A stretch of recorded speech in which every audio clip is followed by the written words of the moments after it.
Bonjour et bienvenue dans ce nouveau Meetup de DevApps, notre rendez-vous de discussion hebdomadaire autour des technologies de développement.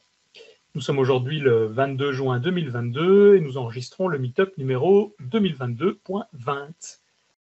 Et nous avons un invité comme à chaque fois et je vais passer la main tout de suite à Christophe puisque c'est lui qui a eu les contacts avec cette personne pour nous expliquer un petit peu de quoi il s'agit et de quoi on va venir parler aujourd'hui. Avant de passer à la partie SEO avec notre invité Olivier Dufay, nous avons quelques news.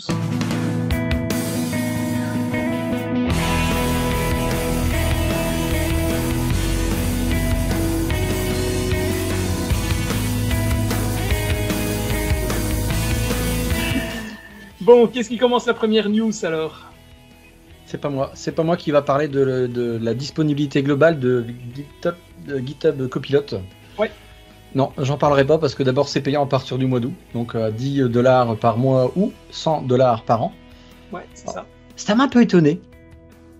Moi, ça m'a étonné du prix. Je m'attendais à ce que ce soit moins cher, peut-être pas gratuit, mais moins cher en tout cas, ouais. Et du coup, question, je sais plus qui j'ai vu qui l'a posé, mais qui va l'utiliser du coup ? Qui va payer pour utiliser maintenant le Copilot payant ? J'ai vu des tweets passer aussi effectivement à ce niveau-là. Donc, ouais.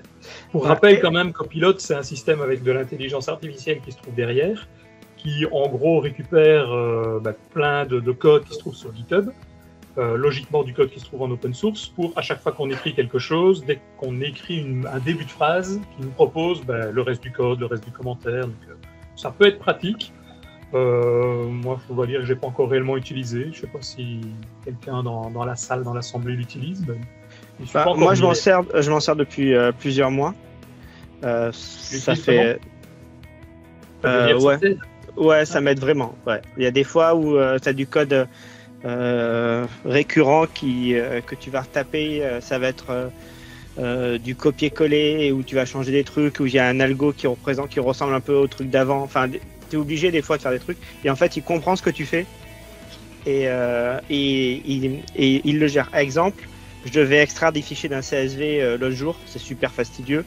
Je devais faire des opérations par colonne. Et au bout de la deuxième colonne, il a compris ce que je faisais. Et après, j'ai juste à faire tab et il me faisait les opérations en récupérant les noms des colonnes qui étaient dans un tableau juste au-dessus. Ouais, c'est ça. C'est la personne qui va payer 10 € tous les mois. Alors, par contre, ce qui est dommage, c'est que tous ceux qui étaient en technical preview, ils sont faits. J'ai l'impression de cliquer la technical preview. Donc, c'est gratuit, mais il faut que je mette ma carte bleue. Ah, moi j'ai reçu un message, mais j'ai pas été plus loin en me demandant si je voulais passer en trial. Ouais, mais il faut payer. Tu as la fenêtre et tu dis la trial, en fait, c'est payant à partir d'octobre. C'est ça, voilà, c'est ça. Ouais. Et $10, c'est que si tu codes bien. Parce que moi, quand il voit mon code, il dit non, toi, c'est $100 par mois. Parce que je vais tellement bosser. Putain, je ne vais pas bosser. Je comprends rien à ce que tu fais, quoi. Ouais, mais je peux payer plus tard. Donc, je pense que je vais voir si je peux l'activer là. Si. Parce que. Ouais. Ah, ça a l'air gratuit, ouais, sans payer. Ouais. Je retire ce que j'ai dit. Ouais, à mon avis, je vais prendre ta carte bleue. Si tu l'annules pas en septembre, en octobre. Mais j'ai réussi à m'inscrire sans mettre ma carte bleue, donc je pense qu'il va bloquer automatiquement à la fin de la preview. Donc je retire ce que j'ai dit. On verra bien. Mais c'est vrai que c'est super pratique. Ça fait des langages que je pensais pas faire. Même en PowerShell, ça fait de l'autocomplétion. Enfin, des fois, quand tu fais même du Terraform, il comprend ce que tu fais. Enfin, c'est assez malin, quoi. J'étais surpris.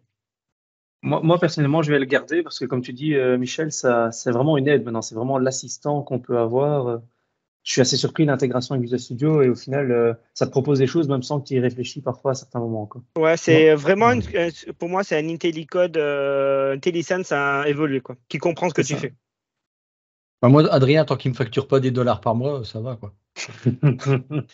Après, maintenant, c'est peut-être ça qu'on va peut-être avoir. On va peut-être avoir ça grâce au Microsoft MVP où ils vont peut-être ajouter ça dans la GitHub Enterprise License. Qui sait? Quelqu'un m'a posé la question. J'ai du coup posé la question aussi parce que je ne sais pas et j'ai pas encore reçu de réponse. On m'a pas encore donné d'infos de savoir comment on pouvait l'avoir. J'ai pas non plus de questions. Ça a des licences pour MVP. Je scrute les Slack et je te dis. J'ai vu que les questions ont été posées à plusieurs reprises sur les canaux. Ouais. On est quand même des gros connards. Quand même. C'est terrible. Alors, autre news, et là c'est plus Adrien qui va, qui va nous parler de VS Code. C'est ça, tant qu'on reste dans l'intégration VS Code, il y a Microsoft qui a annoncé sur un de ses GitHub blogs, sur un de ses channels, le lien n'est pas bon, comme quoi ils vont mettre plus d'argent, plus de financement, en tout cas dans la partie amélioration de OmniSharp et son intégration de C#, pour pouvoir donner à VS Code une meilleure intégration, surtout de pouvoir l'utiliser. Parce que je ne sais pas qui, d'après vous, qui a déjà essayé de faire du C# dans VS Code, mais clairement, c'est la croix et la bannière. Donc, voilà. Et j'embraye sur un autre sujet, mais un peu différent. On en avait parlé il y a quelques semaines lors de notre review des nuggets pour les .NET. C'est Fluent Validation, où notre ami, le mainteneur principal, a poussé une gueulante en disant « J'en ai marre de maintenir ce projet, qu'est-ce qu'on fait maintenant ?»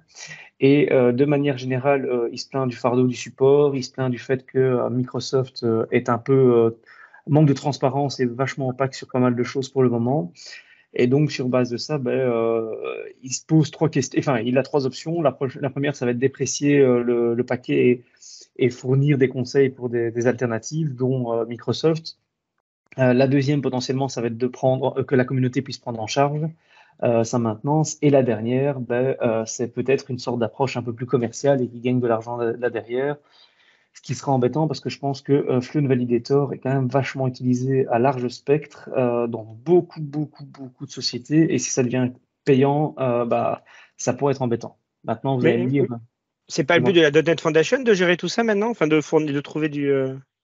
C'est logiquement le but de la .NET Foundation, mais en soi, ça reste pour le moment propriétaire par rapport à ce gentil garçon-là. Et si ce gentil garçon-là choisit de faire du commercial, il a le droit de pouvoir faire payer ça. Un peu comme on avait avec un autre paquet qui permettait de pouvoir faire du PDF Generator, je ne sais plus c'est quoi le nom du paquet qui est passé, c'est Sharp quelque chose, qui permettait de faire des PDF, mais qui du jour au lendemain est passé payante et tout le monde est resté sur l'ancienne version. C'est Sharp, je ne sais plus, faut que je retrouve le nom. Et donc voilà. Et comment ça va se passer? Il y a un petit GitHub issue qui est ouverte. Je vais mettre le lien dans le chat si jamais vous l'allez voir. Allez donner votre avis. Peut-être effectivement que la .NET Foundation pourrait reprendre cette partie-là et peut-être le gérer. On verra. Jérémy est dans la décision. J'espère que Jérémy prendra la bonne décision pour nous tous. Donc voilà, moi j'ai fait le tour des actualités au niveau de la partie communautaire. Ce week-end se tiendra le Hack in the Wood en Belgique. Je pense que Damien y sera. Denis, je ne sais pas si tu as prévu de faire un petit saut. J'y suis tous les jours, moi. Ah, je te dirai pas. Comment? Je ne t'entends pas très bien, Damien. Prends ton parapluie, Adrien. Il paraît que ça ne va pas être le top. Ouais, c'est ça. Il faut des bottes. Un kawaii, comme on dit chez nous. Ça sonne. Et effectivement, comme Clément dit, c'est Hightech Sharp qui est devenu payant récemment. Enfin, récemment, il y a quelques années déjà maintenant. Quelques années, donc, voilà. Moi, j'ai fait le tour de mes actualités. Bon, alors maintenant, on va passer à notre avec Olivier Dufay pour le SEO, en fait. Donc maintenant, je peux te donner la main. Oui, c'est vrai, c'est maintenant en fait, c'est ça. D'accord. Alors en fait, au niveau du SEO, c'est vrai qu'il y a eu pas mal parfois de questions, s'interroger, puisque nous, devs, c'est quand même une partie de notre travail, et puis c'est assez compliqué, mais rappelez-vous, enfin je ne sais pas si vous vous souvenez, au début de l'Internet, moi j'avais quelques sites déjà, on est dans les années, si on se projette dans les années 97-98, vous avez peut-être utilisé FrontPage, moi j'utilisais un petit utilitaire qui s'appelait HTML Edit, je sais plus, c'est un truc sympa d'un français, c'est un shareware. Et puis, c'était super facile de se mettre en tête de site web. Il y avait AltaVista ou alors il y avait aussi Copernic. C'était un métamoteur de recherche, je me souviens. C'est-à-dire que lui utilisait d'autres moteurs et puis il fusionnait en fait toutes les recherches. Dreamweaver 2, c'est vrai, Damien, il y avait ce petit programme-là, mais il suffisait de mettre les mots-clés dans les headers avec les points-virgules et puis un texte, et vous, au bout de, je sais pas, moi, même pas 10 jours, vous étiez en tête de site, quoi. C'était formidable, quoi. Bon, quand Google est arrivé après en l'an 2000, je crois qu'en France, on l'a connu vers 2000-2001, quand il était francisé. Dans le blog, c'est facile, puisqu'il y a des outils. Moi, j'utilise WordPress, il y a des petits outils qui vont essayer de vous dire, bon, en gros, là, t'es bien, ou en gros, là, t'es pas bien. Ça s'arrête là. Donc il y a des petits voyants verts et rouges, vous êtes bon, vous n'êtes pas bon, quoi. Et j'ai rencontré, je ne sais pas comment, en fait, une vidéo d'Olivier de la société, c'est My Ranking Metrics. Et j'ai testé un outil que tu avais créé qui, en fait, faisait un audit complet de mon site. Et j'ai été bluffé. Je me suis dit, mais putain, j'y connais rien du tout en SEO. J'ai trouvé ça hyper, pas compliqué, mais complexe, nuance, complexe. C'est-à-dire que là, tu te rends compte que, ah merde, mais ah ouais, Google, ils travaillent sur leur moteur, mais tout le temps, ils vont te sortir des versions différentes tout le temps pour optimiser leur truc et tu peux tomber d'un seul coup. Moi, pour vous dire, j'avais des erreurs de débile. Vous savez, les titres et les H1, moi, j'avais plein de H1 parce que c'était beau, quoi. Dans un site, bah ouais, mais là, je veux parler de ce truc-là, c'est important, quoi. Et je remarquais que je faisais des erreurs de débutant maintenant, où parfois je mettais du H6 ou du H5 parce que c'était joli. Ouais, parce que la police là était bien mieux que l'autre. Et je ne m'emmerdais pas à changer le CSS pour avoir quelque chose. Et finalement, ça, c'était mon boulot de développeur aussi d'organiser en fait un site web parce qu'il y avait une hiérarchie qu'il fallait respecter. Donc voilà, Olivier, allez, vas-y, présente-toi et puis on va essayer de débroussailler déjà ce que c'est le SEO, quoi, avec toi. Moi aussi, je suis un dinosaure du web. J'ai démarré, moi aussi, en 96, mon premier site. Et puis, j'ai découvert, comme tu l'as dit, AltaVista et tous les autres. Et puis, j'ai trouvé que Google était bien plus intéressant. Et donc, j'en ai fait un site de passionné à l'époque. C'était en 2002. Et donc, 20 ans après, je m'occupe toujours de mon site WebRankInfo. Et il a vu passer pas mal de monde. Il y a un gros forum qui est associé. Et j'ai publié pas mal d'articles. Et en fait, en étant tombé au bon moment, au bon endroit, j'ai lâché mon boulot d'ingénieur et pour me mettre à mon compte, en fait, et me mettre au SEO. Et c'est ce que je fais donc depuis ce temps-là, depuis 2002-2003. Donc, je suis spécialisé que sur le SEO, donc que le référencement naturel. Et c'est passionnant, même si effectivement c'est de plus en plus dur, parce que Google est de plus en plus fort, faut quand même être clair. Et puis surtout, il y a de plus en plus de concurrence.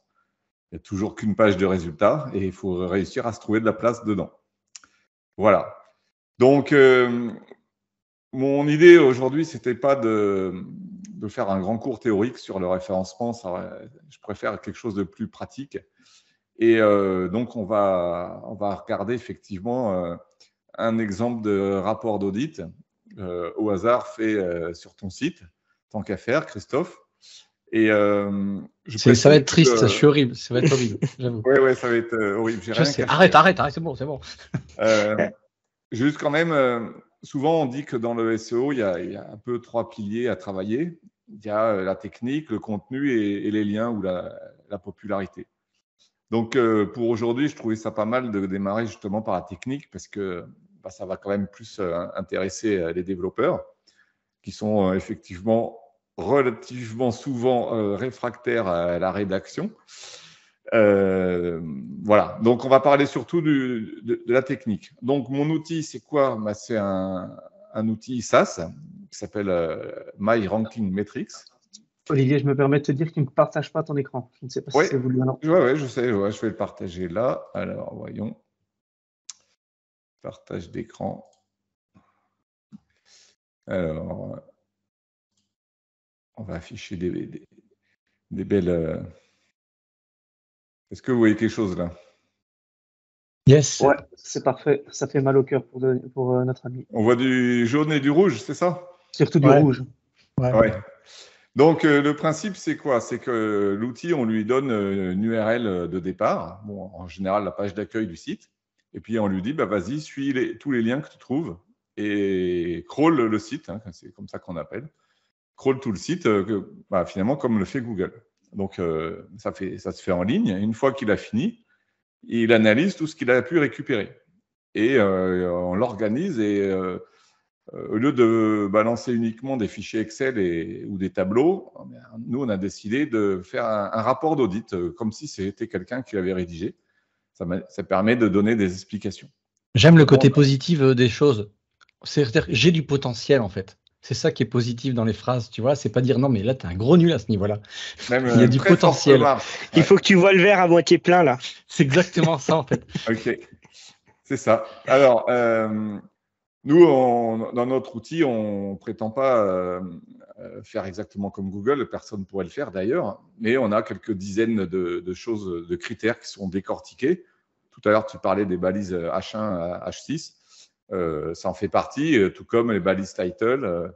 Alors, pas la balise meta keywords, parce que ça fait quand même 20 ans que Google il s'en fiche, mais tout un tas d'autres points sont analysés pour chaque page. J'ai une question d'ailleurs sur ces critères.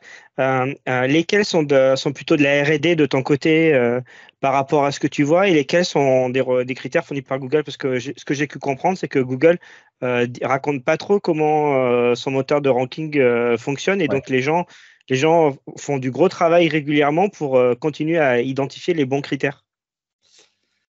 C'est ça, effectivement. Alors, il y en a quand même qui sont officiels, mais tout le monde est censé les connaître et c'est pas très compliqué de les bosser. Par exemple, quand on dit faites un bon titre et pensez à mettre des mots-clés dedans, voilà, la balise title ou la balise H1, ok, c'est assez facile à comprendre. Donc, il y en a quelques-uns comme ça qui sont évidemment dans mon audit. Il y en a d'autres où c'est mon point de vue, mes 20 ans d'expérience qui m'ont fait me baser sur certains trucs, quoi. Et d'ailleurs, moi, j'ai eu l'idée de voir si on ne pouvait pas créer une note par page pour savoir si elle cumule des problèmes. Donc, c'est pas très positif de voir le côté problème uniquement, mais bon, c'est comme ça qu'on l'a tourné. Et donc, on appelle ça quality risk.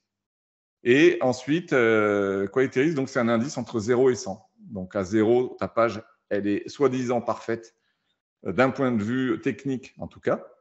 Et quand on se rapproche de 100, mais elle a tellement de problèmes qu'elle n'a quasiment aucune chance de bien sortir dans Google. Et donc, c'est bien d'avoir sa page par page, mais c'est pas mal aussi d'avoir une vision globale. Donc moi, là, j'ai lancé l'audit le 22 juin, oui, ce matin, cet après-midi. Et il me dit, voilà, il y a 18 pages sur ce site qui n'ont aucun problème de quality risk. Il y en a quelques autres là qui sont en bleu. Mais après, plus ça va vers la droite, plus c'est des pages qui ont un indice trop fort. C'est-à-dire qu'elles cumulent plein de problèmes. Donc là, les pages qui sont à un indice qui dépasse les 50, il y en a quand même 16. C'est des pages on met beaucoup de bâtons dans les roues, en fait. Et d'ailleurs, sur le même dessin graphique, il y a une courbe en violet qui montre si les pages ont réussi à générer du trafic. Alors, sur quoi on va se baser? Tu te bases sur la sitemap pour avoir les images? Pardon. Pour voir les pages, tu te bases sur la sitemap pour avoir les URL des pages? Non, j'ai crawlé le site. J'ai crawlé? Ouais. Donc, j'ai crawlé le site. Donc, on va sur la première page. Ensuite, on suit tous les liens, etc. On boucle jusqu'à trouver toutes les pages. Donc là, c'est ce qui a été fait.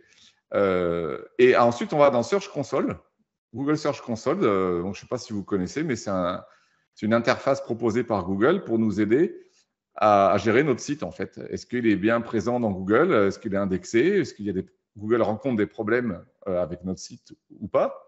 Et puis, il nous dit aussi si nos pages sont performantes. Est-ce qu'elles génèrent des clics depuis les pages de résultats de Google, en résultats naturels, hein, bien sûr. Donc là, si je mets sur la même courbe, encore en violet, on voit que, à part un cas particulier qui est assez étrange, c'est-à-dire qu'ici, j'ai une page ou plusieurs qui génèrent pas mal de trafic et qui pourtant, selon notre outil, sont pas terribles. Mais par contre, si on exclut ce truc, on se rend compte quand même que dans la majorité des cas, c'est bien d'essayer de ne pas avoir de problème sur nos pages. En gros, d'avoir un quality risk à 0 parce qu'on voit que la courbe, elle descend en violet. Voilà. Plus on rajoute des problèmes, plus les pages génèrent plus de trafic, quoi. Alors, pour la petite histoire, parce que Christophe doit se demander c'est quoi cette page qui génère tant de trafic et qui pourtant est qualifiée de pas terrible par l'outil. Eh bien, en fait, ici, vous voyez toujours mon écran, là, changé d'onglet. Ouais. Donc là, je suis sur Search Console sur les 3 derniers mois. Je regarde l'onglet Performance, justement, et je lui demande d'afficher les pages. Et il me dit que la meilleure page, c'est Geometrix. C'est un freeware. Et fait largement plus de clics que toutes les autres. Et en fait, c'est une page qui, je pense, ne t'intéresse pas vraiment. Pas du tout. Voilà, C'est un ça. freeware, ce truc que j'ai toujours laissé en fait. C'est ça. Donc, cette page-là, elle est ici. Voilà. Elle est un peu courte, Très courte. pas beaucoup de mots. Il y a d'autres problèmes purement techniques, des balises HTML ou des choses comme ça. Mais malgré ça, eh bien, elle marche bien parce que apparemment, sur le logiciel de calcul des surfaces, des trucs du genre, eh bien, elle sort pas si mal dans Google. Mais en fait, ça perturbe un peu cette analyse. C'est ça. Et si on oubliait cette page, eh bien, en fait, ici, il n'y aurait pas ce point. Et on se rend compte que ça serait pas mal de corriger les pages qui sont ici en rouge avec un indice trop fort pour que au prochain audit RMTech, donc avec mon outil qu'on lance, eh bien, ces problèmes ayant été corrigés, on n'aurait plus ces barres rouges, on aurait plus de pages vers la gauche de ce graphique et donc plus de chances que ça génère du trafic. Voilà. Après, ici, Quality Risk. Alors, je vais passer celui-là parce qu'il est un peu compliqué. Et on va aller regarder un autre graphique qui est assez visuel. C'est celui-là, où là, on a un diagramme en forme de radar, où on a 8 ou 9, je ne sais plus, critères. Alors, vous les voyez peut-être pas très bien. On va zoomer un peu, si ça veut bien. Donc là, il faut essayer d'être à l'extérieur, le plus à l'extérieur possible. Donc, on voit tout de suite que là où ça pourrait être amélioré, c'est sur le contenu des pages. On n'est qu'à 41 sur 100. Le maillage interne, les pages trop profondes. Bon, voilà. Il faudrait essayer d'être un peu plus efficace comme ça. Les pages trop profondes, c'est pas en soi un mauvais critère? Alors, page trop profonde, bah, si tu veux, on peut aller voir. Donc, la profondeur des pages, c'est le nombre de clics nécessaires pour les retrouver en partant de la page d'accueil. Donc, plus on est proche de 0, mieux c'est? Ouais. Non? Ouais. Donc, ici, il y a 76 pages sur le site. D'accord. Pour 76 pages, d'après notre expérience, c'est faisable en 2 clics. Maintenant, franchement, 2 ou 3, c'est pas censé être énorme comme différence. S'il y avait eu 5 clics pour atteindre une page alors qu'il n'y a que 76 pages sur le site, ça aurait été vraiment un problème. Sachez que moi, j'ai fait des études sur des millions de pages ou même des millions de sites. Il y a un énorme impact en fait de la profondeur. Donc, plus une page est profonde dans le site, enfouie, ben, plus ses performances en SEO s'écroulent, quoi. Donc, c'est vraiment grave d'avoir des pages trop profondes. D'ailleurs, on peut, une fois de plus, j'aime bien valider par les données. Donc ici, ici, il y a très peu de pages, donc on peut pas vraiment se baser sur les datas, mais j'aime bien mettre toujours ma courbe en violet, c'est les performances des pages. Donc là, on voit que les pages de profondeur 3, elles sont beaucoup moins performantes que les pages de profondeur 2. Parce que le point en violet est beaucoup plus bas pour le 3. Voilà. Et ce que j'appelle le maillage, c'est aussi le nombre de liens qu'elles reçoivent. Donc là, il y a des pages qui reçoivent un seul lien en interne. Bon, il n'y en a que 3, mais... Alors, ça veut dire quoi, ça? Ça veut dire que c'est une page, l'internaute, il a intérêt à bien trouver où est le lien parce qu'il y a un seul endroit sur le site pour les trouver. Ouais, donc, en fait, il faut qu'un site il soit comme une toile d'araignée, quoi, que n'importe où on y accède, en fait. Il n'y a pas de logique de navigation. Le truc, c'est qu'on ne peut pas non plus donner autant d'importance à toutes les pages. Donc, en général, dans un site, on a un menu. Donc, les pages qui sont dans le menu, elles ne seront pas du tout profondes. Donc, ça, c'est bien. Ça va être des pages, on leur donne un coup de boost, en fait. Mais on ne peut pas non plus tout mettre dans le menu. Ah oui. Donc, surtout pour des sites qui commencent à faire des milliers de pages. Donc, dans ce cas-là, il faut réfléchir au maillage interne. Donc, maillage interne, c'est, voilà, là, je suis sur une page, par exemple, j'ai des liens vers téléchargement, historique des versions, etc., vers SQLite et tout. Donc, c'est ce genre de lien qu'il faut travailler quand on a un site qui est plus gros. Ici, c'est moins gênant parce que de toute façon, il n'est pas très gros. Ouais, et puis après, c'est compliqué parce que un site et un blog, moi, je fais des distinctions. C'est pas du tout les mêmes. Ouais. Et alors, moi, par exemple, je sais pas, moi, sur WebRank Info, j'ai à part la partie forum qui est assez grosse, sinon, j'ai dans les 1000 pages. 1000 pages, c'est en 3 clics. Donc, j'ai pas de page qui nécessite 4 clics. Pourtant, j'en ai quand même 1000. Ben ouais. Il y a des endroits, il y a des listings où il y a aussi beaucoup de liens dans les contenus. Et on se rend très vite compte que quand on néglige les liens, eh bien, les pages qui sont dures à trouver, en fait, eh bien, Google n'a pas tellement envie de les mettre en avant. Voilà. Alors, je reviens ici et donc, on était sur quoi déjà? On était sur ça. Ouais. Voilà. Ensuite, je voudrais aussi vous montrer une histoire d'entonnoir, là. Ça, c'est assez technique, donc allez, on va dire que ça va vous plaire. Donc, en crawlant le site, on a trouvé 169 URL.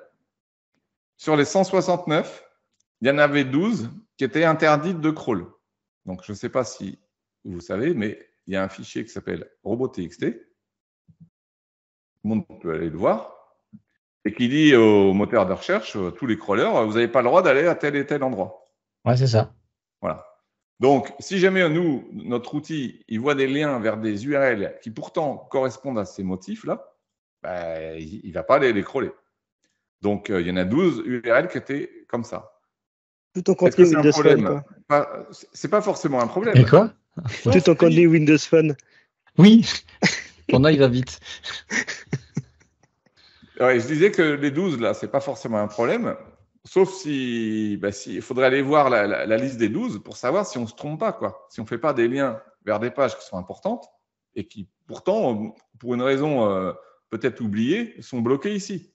Attends, c'est-à-dire que si des pages sont… Comme là, il y a Windows Phone, l'avant-dernière. Là. Celles-là, c'est des trucs à oublier. Elles sont encore dans mon site, autant que je les enlève.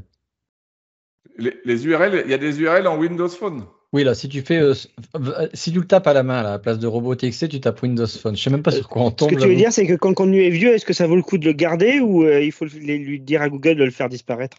Ah non, mais là, je pense qu'il faudrait le… Coucou, ouais. Ok, ouais. Ok. Non, mais j'ai rien dit. Non, mais la question est légitime. Tu as des vieux billets de blog qui te servent plus, qui sont dépassés. Est-ce qu'il vaut mieux les garder en référencement ou dire à Google qu'ils n'existent plus? Alors, il y a certains cas qui sont complètement évidents, comme notre histoire de Windows Phone, où là, clairement, il faut le virer. Il faut supprimer la page parce qu'elle n'aura plus aucun intérêt. On ne peut pas l'améliorer. Il n'y a rien à faire, quoi. Mais est-ce qu'elle donne tort au site? Est-ce qu'elle… Ouais, parce que c'est pas parce qu'elle n'est pas bonne techniquement qu'elle ne peut pas apporter du trafic. Oui. C'est assez rare que ça arrive. Une page qui a plein de problèmes techniques et qui, malgré tout, cartonne. J'en ai une. Mais c'est possible, effectivement. Tout comme une page qui a très peu de contenu et qui, pourtant, marche bien. Ça peut arriver, mais c'est statistiquement assez rare. Mais Google, il n'aime pas ça. On est d'accord. En fait, Google, il cherche à satisfaire l'internaute. Ouais. Donc, si l'internaute, il ne cherche pas 1000 mots, mais il voudrait une info claire et nette, je ne sais pas moi, une liste à puces avec 5 éléments et ça lui va, ben, c'est ça qu'il préférera, l'internaute. Mais si jamais l'internaute, il veut rentrer dans tous les détails d'un sujet, ben, Google, il va essayer de le comprendre, ça, avec son IA, et il va envoyer plutôt l'internaute sur des pages avec un gros contenu. Donc, il sait s'adapter, Google, à ce qu'on appelle l'intention de recherche de l'internaute. D'accord. Voilà, donc je continue ici. Donc sur les 157 autorisés au crawl, il y en a 17 qui sont en erreur. Bon, ça faudrait corriger. Ça peut être des erreurs 404, des pages qui n'existent pas ou d'autres problèmes. Sur les 140 qui sont en code HTTP 200, donc ça veut dire on a pu accéder à la page. Il se trouve qu'ici, il y en a 31, ce n'est pas des HTML. Ça doit être des PDF. Qu'est-ce que c'est que ce truc? Ah oui, d'accord. C'est peut-être des PDF. Oui. Et comme notre audit, il se concentre quand même sur HTML, parce que c'est quand même ce qui nous intéresse, bon, bah voilà, là, il y a encore une petite marche. Voilà. Sur les 109 HTML, il y en a 33 où on dit à Google, là, en fait, elles ne sont pas techniquement indexables. C'est-à-dire qu'il y a un problème qui fait que Google ne pourra pas les indexer. Ça fait quand même beaucoup, 33 sur 109. On pourrait peut-être aller jeter un œil à ce que c'est, ça. Et ensuite, sur les 76 indexables, il y a quand même un bon entonnoir. Là, on en a perdu au passage. Sur les 76, je vais regarder lesquels ont réussi leur boulot, à savoir créé du trafic. Donc, il y en a 57 qui ont généré des clics et 19 qui n'ont jamais généré, même depuis 1 an. Donc, les 19 en question, on peut se poser la question, soit c'est des pages qui n'ont aucun intérêt, on pourrait peut-être les virer, soit c'est des pages qui ont tout à fait un intérêt, mais malheureusement, elles n'ont pas généré de trafic. Mais on va essayer de les corriger, de les améliorer pour que prochainement, elles génèrent du trafic. Donc, tu t'es branché en gros sur le Log Analytics de Christophe quand même pour avoir ça. Search Console. Search Console. Ouais, sur Google. Je lui ai donné les accès, Mitchell. D'accord, oui, ça. Ouais, avant, on était sur Analytics. Et ouais, mais oui, le vocabulaire, c'est ce que je voulais dire. Tu as récupéré les statistiques de Christophe pour les mixer avec ton analyse. Ouais, c'est ça qui est vachement plus intéressant. L'outil, il peut fonctionner si on n'a pas les données de performance, de trafic, mais c'est encore mieux si on les a, parce qu'en fait, on peut confirmer ou infirmer finalement des hypothèses. L'hypothèse, c'est que cette page, elle est faiblarde au niveau technique, au niveau contenu. Elle risque de ne pas créer de trafic. Et ça se vérifie ou ça ne se vérifie pas. Mais voilà. Alors, ensuite, on peut dérouler tout le rapport, mais ça peut être assez énorme. Mais on va juste prendre là l'exemple. Il y avait des pages qui sont… Ah oui, tiens, qui ne sont pas HTML, c'est quoi? Là, ça doit être des flux, ça. Ça doit être peut-être des XML ou il y a des PDF. Les PDF, oui, beaucoup. Ouais. Je ne sais même pas ce que c'est. Alors, ensuite, c'est ça qui est un peu plus intéressant à regarder, je trouve, c'est sur les 109 pages qui sont correctes, HTML, code 200, donc on a pu les trouver. Il y en a 27 qui sont interdites d'indexation. Donc, on dit à Google, écoute, t'es gentil, mais je ne veux pas que tu l'indexes. Bon, c'est bizarre. Donc, on télécharge ici l'annexe et indexabilité, c'est lequel que j'ai ouvert? C'est celui-là. Voilà. Donc ici, il y a plein de pages. Je ne sais pas si vous voyez bien. Là, c'est les pages d'achat, tu sais, les paniers, tout ça, les pages… Shop 2, Shop 8, ouais, je ne sais pas ce que c'est. Ceux-là, c'est les pages d'achat. Ouais, c'est des pages techniques, c'est ça? Non, mais si tu veux, là, c'est une raison personnelle, c'est pas propre, c'est qu'il y a des pages où mon numéro de téléphone va apparaître ou pas selon les heures d'une journée dans le site web. Et il y a des endroits, en fait, si pour une raison quelconque c'est fermé, je veux pas qu'elle apparaisse en cache ou qu'elle apparaisse, en fait, cette page pour que… C'était pour ça, il y a des raisons après, plus ou moins obscures, on va dire. Ok. Alors après, la première chose à vérifier ici, c'est si on ne s'est pas trompé et que dans toutes ces pages qui sont interdites d'indexation, vérifier. Est-ce qu'il n'y en a pas une ou plusieurs qui sont en fait importantes? Si jamais c'est le cas, c'est hyper important d'enlever la balise MetaRobot NoIndex parce que Google, il le respecte vraiment. Justement, je me posais la question. Donc tu réponds. Je ne savais pas je pensais que Google, il s'en fichait royalement. Ah non, celle-là, la MetaRobot NoIndex, il en tient compte, ouais, tout à fait. Très bien. La prochaine fois, en fait, qu'il recrawl une page, donc il vient revoir la page, parce que régulièrement, il vient les voir, il regarde s'il y a écrit NoIndex ou pas. D'accord. D'ailleurs, il vient tous les combien sur les sites? Parce que ça dépend des types de sites aussi? Ah ouais, c'est extrêmement variable. Et puis, ça dépend même des pages. Une page d'accueil, il vient beaucoup plus souvent. Ça peut être tous les jours, mais ça peut être aussi toutes les semaines ou un peu moins si le site n'est pas très connu. Les gros sites ou les sites médias, des trucs comme ça, ils sont crawlés plein de fois par jour.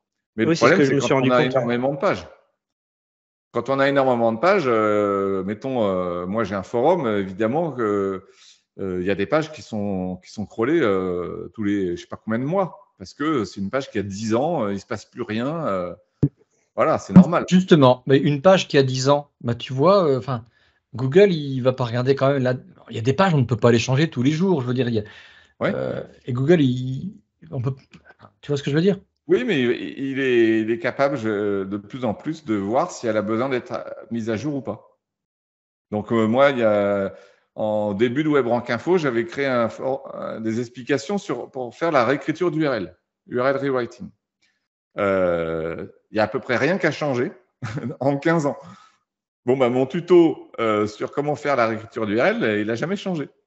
il a souvent été bien positionné dans Google parce qu'il n'y a rien qu'à changer. Par contre, si je fais une page qui liste, qui donne les résultats trimestriels financiers de Google, j'ai intérêt à ce que ce soit à jour, sinon Google il s'en rend compte et ça disparaît. C'est une page qui ne mérite plus d'être là. Donc, il ne faut pas paniquer parce que ta page elle a 10 ans. Par contre, si elle n'est plus à jour, il y a des chances qu'elle sorte très mal dans Google. Le sitemap, Google, il tient compte de ça? Oui. Donc, alors, on parle bien du sitemap que tu lui fournis. À la racine, ouais. Et si tu as un sitemap, il va continuer à crawler les sites? Ou si il a le sitemap, il s'arrête au sitemap?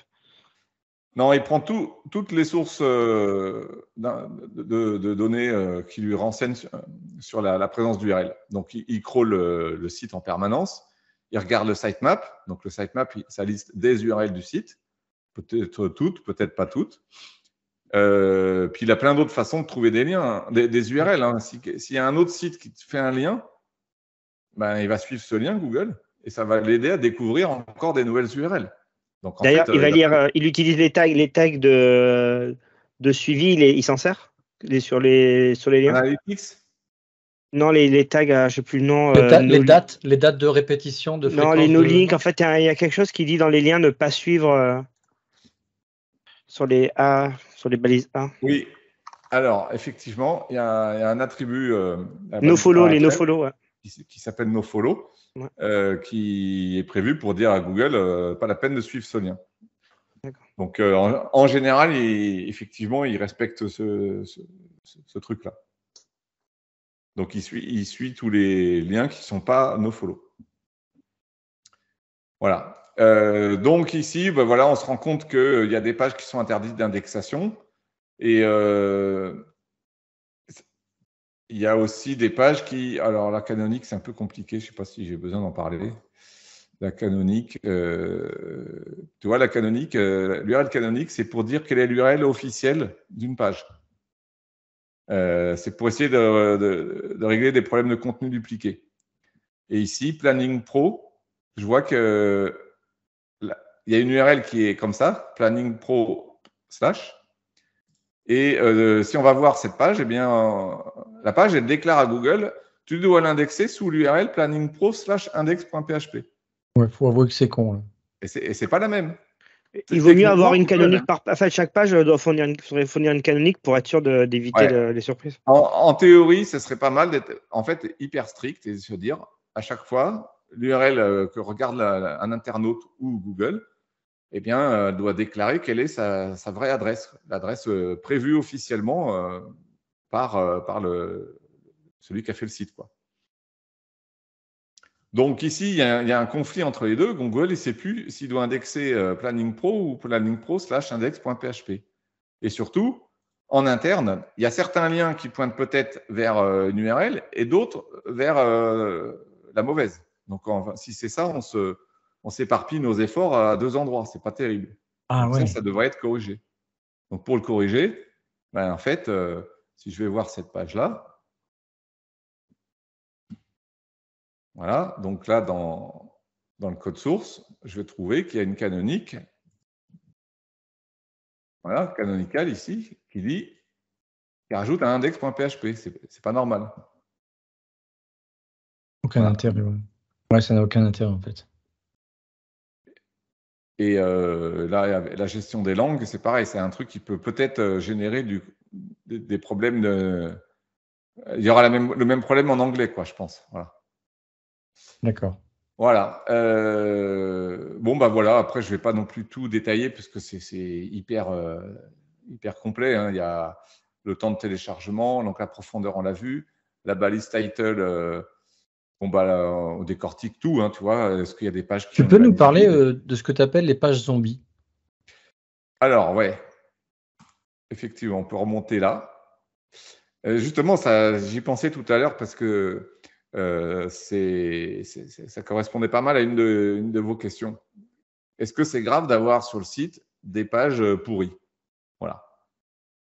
C'est un peu ça. Il y avait une question qui était comme ça, genre tout à l'heure sur Windows Phone. Oui, c'est ça. Est-ce que on a des pages qui sont obsolètes contextuellement parce qu'on sait que le contenu est bidon, mais que finalement, on sait qu'il peut y avoir du trafic rentrant dessus parce qu'il y a des gens qui peuvent faire des vieilles recherches. Ouais. Donc, ça n'a pas de sens pour nous personnellement, mais ça peut nous faire du trafic entrant. Ouais, exactement. Donc, en fait,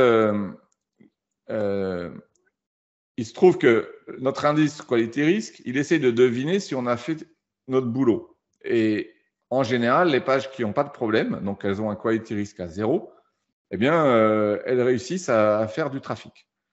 Mais ce n'est pas garanti. Et on peut trouver l'inverse. L'inverse, c'est il y a une page qui est de mauvaise qualité théoriquement et qui pourtant génère du trafic. Alors après, il n'y a pas que générer du trafic qui compte, ça peut être aussi tout simplement arriver à bien se positionner dans Google sur des mots-clés qui nous intéressent. Et bien tout ça, en fait, on va le décortiquer et on va aller un cran plus loin que Quality Risk. Et l'indice zombie, bon, bah là, on voit qu'il y a un peu plus de rouge, malheureusement. L'indice zombie, il tient compte non seulement de la qualité ou en tout cas l'optimisation de chaque page, comme Quality Risk, mais il va justement se baser sur le fait, est-ce que la page, elle plaît? Est-ce que Google il l'a fait sortir dans les résultats de recherche? Est-ce qu'il y a des internautes qui sont arrivés sur cette page? Et donc, une page peut avoir un indice zombie élevé. Bon, c'est pareil, il ne faut pas être élevé. Une page peut avoir un indice zombie élevé si, justement, en fait, elle n'a aucun succès. Alors, évidemment, quand une page démarre mal parce qu'elle cumule plein de problèmes, mettons, elle a un titre pourri, elle a 3 mots sur la page, elle est très, très profonde, etc., etc. Donc, elle va avoir un quality risk très élevé. Cette page-là, elle risque d'avoir aussi un indice zombie très élevé. Ça, ce n'est pas très étonnant. On sait comment corriger. Bon. Mais on peut aussi avoir des pages qui sont sauvées en fait, par quelque chose que l'outil n'arrive pas à voir. Je vous donne un exemple. J'ai une page qui affiche une vidéo. Et la vidéo, elle est passionnante et les gens, ils sont contents. Ou alors une image ou alors, il y a un outil en ligne sur la page et la page, elle fait 50 mots en tout. Elle a plein de problèmes techniques, mais ce qui intéressait vraiment l'internaute, il est présent. Et bien, dans ce cas-là, cette page, elle va être repérée avec un indice zombie faible parce qu'elle a réussi à intéresser du monde. Donc, zombie, en fait, il va se baser sur tout ce qu'on a pu repérer sur la page. Donc, est-ce qu'on l'a bien construite, en fait, c'est quality risk, mais aussi depuis 1 an, donc c'est important de se baser sur 1 an, notamment pour avoir plein de données et puis pour ne pas avoir de problème avec les saisons, parce qu'il y a des pages qui génèrent du trafic à certaines saisons et il n'y a aucun à d'autres. Bon. Eh bien, en se basant sur ces 2 choses-là, là aussi, on calcule un indice zombie. Ça sert à quoi au final? Déjà, ça sert à avoir comme ça un état des lieux. Là, je vois tout de suite, en très peu de temps, qu'il y a quelques pages qui ont des indices zombies relativement faibles, donc ça, c'est bien. Donc, ici, il y en a 8, là, il y en a 10. Voilà, il y en a une quinzaine de pages qui sont bien. Et après, les autres, elles ont beaucoup de problèmes. Et là, il y a vraiment personne qui est venu la voir depuis 1 an. Et en plus, la page, elle a beaucoup de problèmes techniques. Donc, en fait, ces pages-là, il va falloir se poser la question, est-ce que je les garde? Et j'en arrive donc à une des questions. Est-ce que c'est grave d'avoir sur un site plein de pages avec des forts indices zombies comme ici? Vous avez compris, la réponse c'est oui. C'est pour ça qu'on les a appelés zombies. Zombies, ça veut dire qu'elles risquent de dégrader, de s'attaquer aux bonnes pages, de dégrader le SEO de l'ensemble du site, si jamais on en a vraiment beaucoup. Pourquoi je dis ça? Parce que il y a déjà pas mal d'années, ça fait 10 ans cette année, je crois, 11 ans, Google elle a sorti un truc qui s'appelait Panda. Bon, peut-être ça parle à certains. Google Panda, c'était un algo de Google qui est sorti en 2011. C'était un peu pour serrer la vis et essayer de repérer la qualité sur nos pages, sur nos sites, et pour favoriser ceux qui avaient de la bonne qualité et défavoriser les autres. Et à cette époque, ils ont commencé à expliquer que, ça paraît logique, ils se basent sur tout ce qu'on leur donne. Donc, si le site il fait 100 pages, Google il nous juge sur les 100 pages. Il ne va pas nous juger sur certaines pages qu'il a envie. Non, il nous juge sur tout. Oui, à la fin, il y a un gros numéro. 10 pages bonnes et 90 pages ultra pourries, c'est un peu normal quand même qu'il trouve que notre site, globalement, il n'est pas terrible. Donc, ça permet de repérer vachement bien et de gagner du temps, parce que dans mon annexe Excel, je peux vous la montrer ici. Là, j'ai toutes les pages du site avec Quality Risk et Zombies. Donc là, si je regarde par exemple les zombies les plus graves, ben, je vais me poser la question, est-ce que ça vaut le coup de garder ces pages-là? Est-ce que je peux les améliorer? Ton outil est vraiment formidable. Là, tu n'as pas le temps de tout parler, mais tu vas aller jusqu'à expliquer le côté technique de la chose, je me souviens. Donc, comment améliorer au niveau technique ce qui ne va pas, ça, tu l'identifies facilement. Et en fait, ton outil est très bien quand tu fais 2 audits. Alors, je ne sais pas quel est le meilleur écart entre les 2 audits qu'il faut passer. Et là, c'est assez fulgurant parce que je l'avais fait il y a 5 ans, je crois. Donc, ça se voit vraiment. Hein. Je ne sais plus le délai. D'ailleurs, quel est le bon délai entre 2 audits? En fait,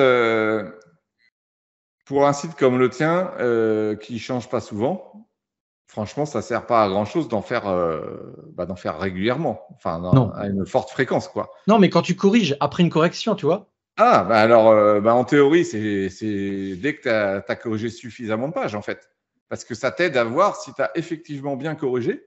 D'ailleurs, il y a des fois, c'est quelqu'un d'autre qui corrige. On est plusieurs à bosser, ou peut-être c'est je sais pas moi, c'est un sous-traitant, c'est un collègue, ou même c'est le client. C'est hyper intéressant d'avoir un outil tiers qui valide, qui dit ouais, c'est bon, ça c'est corrigé. Ah bah non, ça c'est pas corrigé. Ou alors, mais les impacts sur le référencement, il faut combien de temps pour oui, c'est ça que je veux dire, moi. Que ça apparaisse? En fait, on verra la note des pages changer, ça c'est sûr. Mais par contre, l'impact sur Google et le trafic, alors, c'est en semaine, en mois? Ouais, souvent c'est en semaine ou en mois, mais pour des cas flagrants, je sais pas moi, par exemple, tu avais fait une erreur énorme, tu avais mis du no-index, donc Google il avait respecté le truc et donc il n'indexait pas la page. Donc là, on avait 0 trafic. Tu corriges ça parce que c'était vraiment une erreur d'inattention. Dès qu'il recrawl la page, donc ça peut être quelques jours, il devrait l'indexer et là, elle va se mettre à générer du trafic. Donc dans ce cas précis, ça peut être en quelques jours. Oui, je te le confirme. Faut plutôt compter des semaines, on est d'accord, voire au pire quelques mois. Il m'arrivait que Google Console ou l'outil de console de Google m'avertissait par email qu'il y avait une page où sur mobile, il ne trouvait pas ça très correct au niveau les polices ou. Oui, elle n'était pas compatible mobile en fait. Et en fait, tu pouvais dans l'outil, refais un check et en fait, tu voyais rapidement que ok, ça passait quoi. Ou de temps en temps, je m'étais amusé à mettre dans mon site un truc, si je remarquais que le robot de Google ou tel robot venait, paf, ça m'envoyait un email. Moi, du coup, je me disais, ah, ok, je sais que là, il vient de repasser. Ou je vois de temps en temps AWS qui passe, ou de temps en temps, je vois Bing aussi, les crawlers de Bing ou de Microsoft. Tu les vois passer si tu fais ça, quoi. Mais je me permets de préciser un autre truc, parce que c'est intéressant la question sur la fréquence. L'idée, c'est aussi de pouvoir planifier l'audit. Et donc, nous, on a une option pour dire, je voudrais que ce soit lancé automatiquement tous les jours, tous les 7 jours, tous les 2 semaines, tous les mois. Et non seulement ça surveille le site, en fait, mais surtout, on a accès après à un rapport qui nous compare. C'est vachement bien de savoir qu'est-ce qui a changé depuis la dernière fois. Parce que si on doit se taper tout ce truc pour chaque audit, c'est un peu pénible. Alors que si on se concentre que sur ce qui a changé, avec en plus un code couleur pour nous dire « Attends, là, ça a changé, mais c'est pas bon signe. » Ou alors là, ça a changé, c'est bien. Ah, d'accord, tu as un delta. Voilà, ça fait un delta. Et puis, tant qu'à faire, ça peut aussi envoyer des alertes. Donc, on peut recevoir une alerte par mail qui nous dit « Attention, depuis la dernière fois, il y a eu tel et tel problème. » Donc, alors, je fais mon geek. J'ai vu que tu pouvais aussi faire de la pré-prod. On peut imaginer une sorte de quality gate où je déploie mon site en pré-prod, j'appelle une API chez toi qui scanne le site et si la note elle est moins bonne qu'avant, ça peut bloquer. Ah carrément. Ouais. Et d'ailleurs, ici, dans un de nos webinaires, on a un truc sur la refonte. C'est pas moi qui dis que le site c'est Olivier qu'il ne faut pas déployer. Voilà, là on a un truc sur la refonte de site et dans la refonte on explique comment faire des audits en pré-prod. Et la pré-prod ou des refontes de site, ça fait toujours peur. Soit au SEO, soit à l'agence qui refait le site, parce que le client, il veut surtout pas perdre de référencement. Et donc, si on ne passe pas par de la pré-prod et qu'on ne passe pas par un audit qui compare avant et après, bah, on est un peu fou, quoi, parce qu'on ne peut pas tout maîtriser. Et voilà. Donc, effectivement, en comparant la pré-prod, c'est pas mal. Ou alors tu payes Google. Mais justement, en fait, non, mais c'est vrai, en fait, tu vas payer Google AdWords et du coup, tu vas passer en tête numéro 1. Ton site est pourri. Mais c'est plus du référencement naturel. Non, voilà, mais là, ton site est pourri, mais t'es numéro 1, mon gars. Mais t'as un bon mais que sur les mots-clés que tu veux. Ah non, mais c'est hyper compliqué. Hein. Ouais. AdWords, j'ai un petit peu de trucs dessous là-dedans, mais je les ralentis parce que parfois, mais c'est une blinde, mais tu t'affrontes à des monstres, des entreprises qui peuvent te mettre 10 000 euros par mois, quoi. Ouais, c'est tu de la peux pas, folie. tu peux pas lutter, en fait. En plus, c'est de la location. C'est-à-dire que tant que tu payes, ça va. Le jour où tu arrêtes de payer, bah, tu n'as pas du tout investi pour l'avenir. Tu disparais. Alors que le référencement naturel, c'est beaucoup plus de boulot, évidemment, mais c'est vachement plus pérenne. Si tu fais bien ton boulot. Par rapport aussi, les outils de Google, c'est ta source de données pour ton analyse. Comment tu te positionnes avec les récents avis de la CNIL qui disent que c'est pas compatible avec RGPD? Tu peux te brancher sur d'autres outils d'analyse? Alors, la CNIL a justement épinglé Google Analytics. Donc, d'ailleurs, au passage, Google est en train de trouver des solutions. Hein. Ils ne peuvent pas se permettre que toute l'Europe n'utilise plus Analytics, parce que Analytics, c'est aussi une porte d'entrée vers pas mal d'autres choses. Mais donc, nous, on a arrêté, enfin, on ne se base plus pour nos algos sur Analytics et on utilise Search Console. Et Search Console n'a pas de problème RGPD. D'accord, ok, c'est deux outils différents. Voilà. Et comme Analytics nécessite que l'internaute accepte des cookies avant de pouvoir enregistrer des données, hein, c'est quand même la règle. Et même si on lit bien ce que dit la CNIL en ce moment, là, c'est plus ou moins carrément illégal. Hein. Donc en théorie, on devrait même arrêter d'utiliser Analytics. Il y a quelques boîtes qui commencent à le faire. Eh bien, si c'est ça, mon outil, il ne peut plus fonctionner. Donc c'est pour ça, depuis l'année dernière, on a basculé. Voilà. Donc là, on n'a plus de problème. Okay. Et Search Console, ça marche comment pour les données? Puisque si tu ne peux pas mettre cookies, tu ne peux pas voir le trafic. En fait, ça se passe sur les pages de Google uniquement. D'accord, oui, tu pars sur le moteur de référencement et pas sur les statistiques Google qui compte les clics que tout le monde fait tout le temps. Tout est enregistré de partout, c'est du délire. Donc, à moins que les internautes aient refusé à Google lui-même de déposer des cookies, mais ça, il n'y a personne qui le fait, quoi. Donc, en fait, on n'a pas de problème. On est avant que le gars arrive sur un site internet. Ok. Évidemment. Voilà, donc bon, on va s'arrêter là pour la partie audit, hein, sinon ça serait effectivement trop long. Non, mais c'est super intéressant. C'est assez passionnant et moi j'aime bien inventer des algos qui font gagner du temps en fait, parce que quelle que soit notre situation, en fait, on manque de temps et on aime bien prioriser les choses. Donc, mon histoire d'un indice quality risk ou d'indice zombie, ben, il aide à prioriser. Donc, si j'ai 100 pages ou 10 000 pages, pas grave, je peux prioriser, je peux avoir une vue d'ensemble comme on l'a vu tout à l'heure. Et voilà, c'est ce qui est apprécié. J'avais une question, mais j'ai oublié. Du coup, vous imaginez que je ne la poserai pas. Oui, ton outil, moi, il coûte que dalle en plus. Hein, on prend des crédits, c'est des trucs à 30, moi, je dirais il y a des trucs à 30, 60, 100 euros. Enfin, c'est vraiment que dalle quoi, pour une boîte, mais c'est rien du tout. Quoi. Ouais. Et quand même, on va envoyer un email. Est-ce que tu vas faire un code promo pour tous les abonnés à l'email? C'est ça, oui. En fait, les prix sont vraiment pas chers. Hein. Non, c'est que dalle. Alors, tu vois, pour une boîte, c'est rien du tout, quoi. Une toute petite boîte comme moi, tu prends, moi je prends, quoi. En plus, si jamais certains parmi vous gèrent plusieurs sites, peut-être même en fait des clients, ou peu importe, plusieurs sites, il n'y a pas de limitation au nombre de sites. Pas de dire tu dois prendre telle formule, tu pourras gérer que 3 sites et sinon il faut prendre la formule supérieure. Ça veut dire que ceux qui gèrent plein de sites, en fait, ils prennent des formules assez élevées en nombre d'URL. Là, mettons 200 000 URL, par exemple. Et 200 000 URL, c'est en combinant tous les audits de tous les sites que ça, petit à petit, ça débite de vos 200 000 crédits, quoi. Donc pour 500 Non, parce qu'en euros, fait, c'est vrai que, enfin, je le redis, hein, tu analyses des tonnes de choses. On reçoit un zip avec je sais pas combien de fichiers Excel. Tu vas jusqu'aux tailles des images, tu vas jusqu'au. Ouais. Franchement, c'est un truc de fou, quoi. Ça nous Mais coûte plus cher d'analyser que de faire l'analyse. Mais non, mais en fait, parfois, tu te dis. En temps, quand.